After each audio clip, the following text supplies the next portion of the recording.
Hello, everybody. Uh, Tonight I'm going to tie for you a Ligon Brim Killer.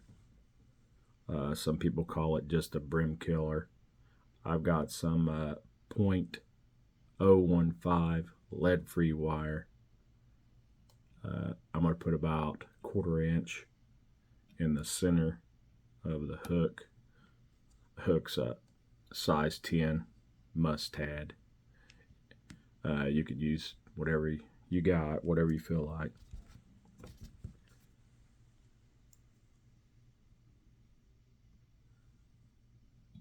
This is a pretty old fly pattern.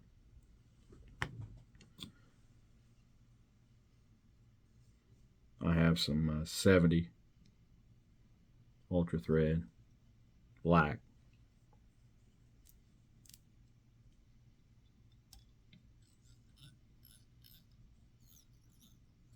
This is a slow sinking fly. I mean, you could put more weight on it if you wanted to sink a lot faster. This version of it will actually sink a little faster than the original. The original didn't have as much lead.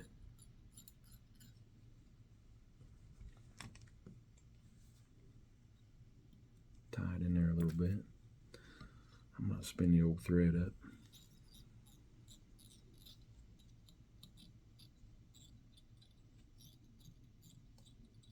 You can tie this with a tail. I won't be tying this one with one. It's got a gray squirrel wing.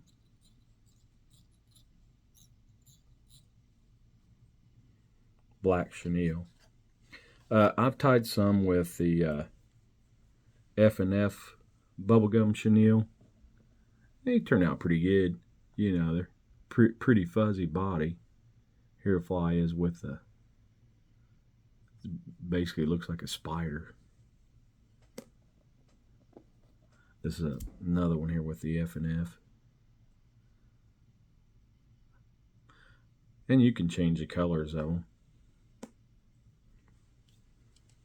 Now I'm going to tie this one with just regular medium chenille. So I'll take probably about 7-8 inch piece.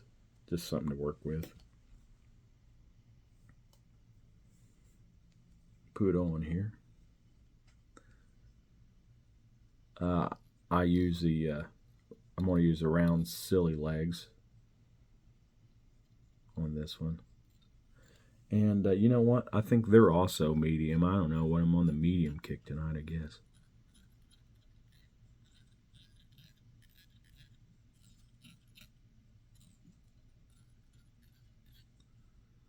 Alrighty. We'll just wind that in. I guess we're going to touch the hook tip the whole way.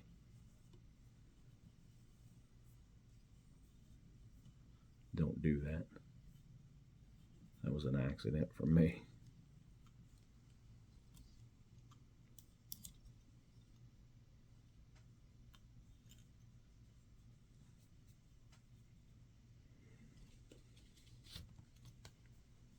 Sorry, guys.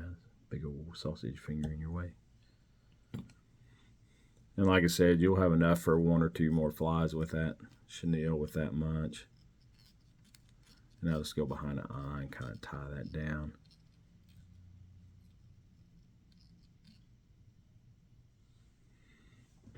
I'm going to put in my silly legs first. I mean, some people don't. That's the way I've been tying mine. That don't mean you got to tie yours that way. I mean, make it your own fly. But I just kind of 50-50 them here. Take this thing back to darn near the middle. With that black thread and that chenille, I mean, you can pretty much wrap over it. And move your legs on the sides. I'm going to spin that up again.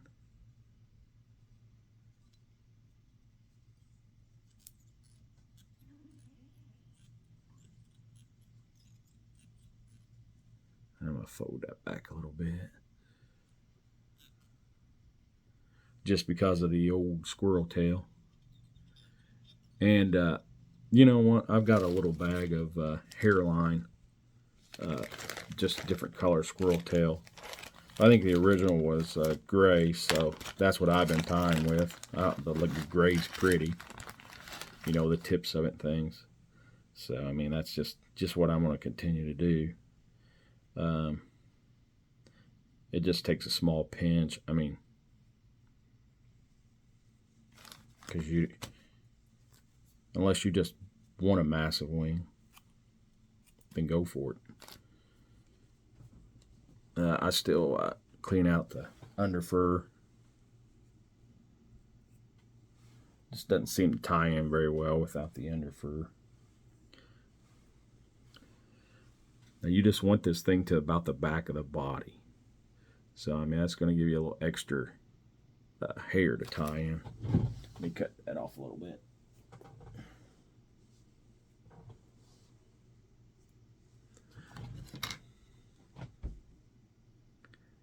Tina comes in here and I don't try to get it in the can. She gets mad.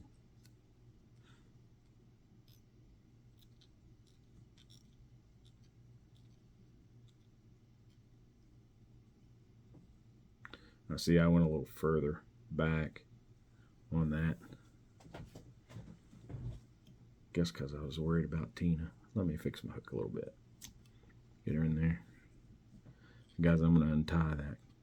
Because to me, that's just too far back on that wing.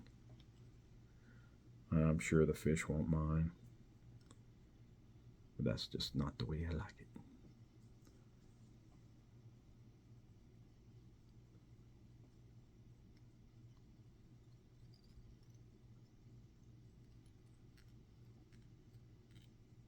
Tie that thread in good with that 70. Try not to break it. We'll cut that front kind of an angle. Kind of hold her back and cut her at a good little angle there without cutting her thread.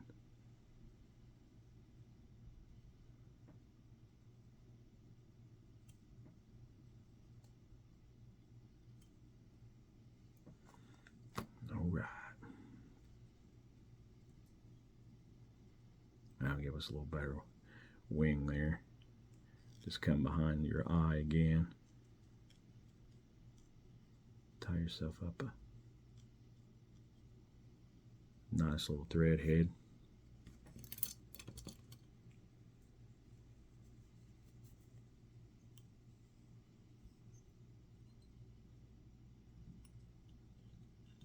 I'm just going to tie a few little knots in it there because I'm going to use bone dry on it. I'll flip this thing back over a little bit. Kind of cut them babies loose so it lays out for us. 2 or 3 little pulls. Like I said, we'll trim those. I mean, they're probably a little too long.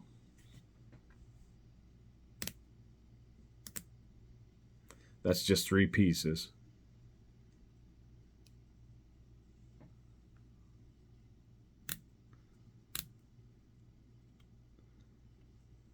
You want to do less, you can. I'm just trying to stick more kind of with the original look. So I'm going to take some bone dry on it. Fold my legs back.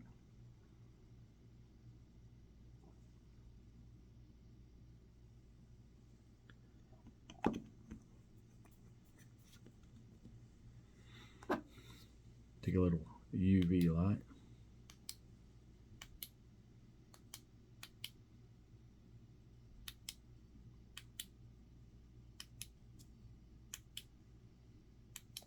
Like I said, I got a little touch in that eye of squirrel hair, which is okay. I'll take the old cauterizer here and we'll just kind of blow it out a little bit. I mean, it was fine. It's just whatever you want, whatever you're happy with. You know, I don't have to do that.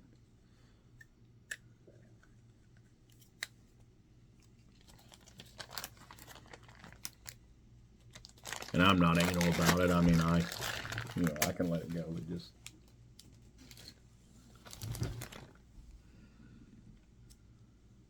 there this crazy thing is, man. Look at the legs on that thing. And you really, like I say, if you want to, I'd recommend it. Put some glue on the thread wraps of your body where the legs are tied in.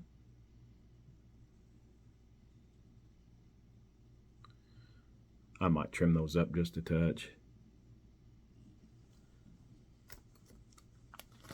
I'll just kind of pull everything back. And you want them to be pretty long, but, you know, not psycho long. There we go. And you talk about movement, man. When that thing sinks in the water. I was reading a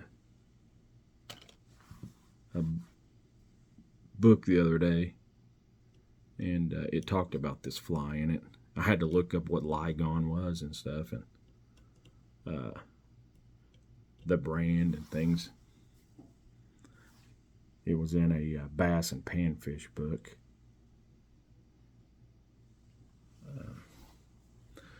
The guy that originally tied the fly, his name was Stewart.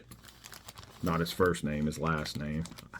Believe it or not, they credited his name being like Jim Stewart, not even like a Jimmy Stewart, but that's who it was. So you can't hardly get them anymore. I mean, you got to order them off the internet, you know, some kind of custom order. I would tell you that the company was Aurora or Ara was the original brand of it. But pretty cool little fly. Appreciate you guys watching. If I don't knock the desk down, maybe I'll see you on the water.